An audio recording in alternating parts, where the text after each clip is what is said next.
Hello, dear future homeowners. Celine here, licensed real estate broker. Join me as I discuss with you should you flip or buy and hold properties while showing you the very first fully furnished pre-selling project here in Pampanga.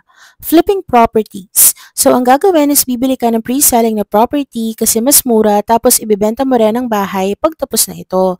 Like halimbawa dito sa Madonna, if bibili ka today, lowest price namin is 8,575,000 pesos for Melcon.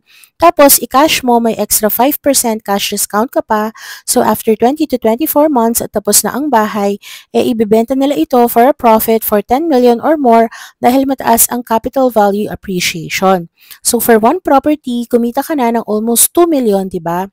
Fast return on your money.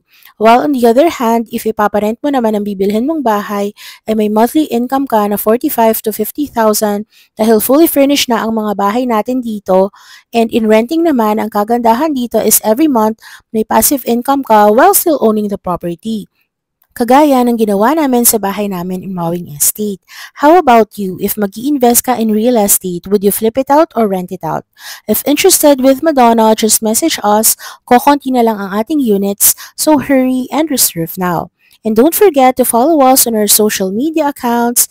Have a nice day, dear homeowners, and hope to see you very, very soon.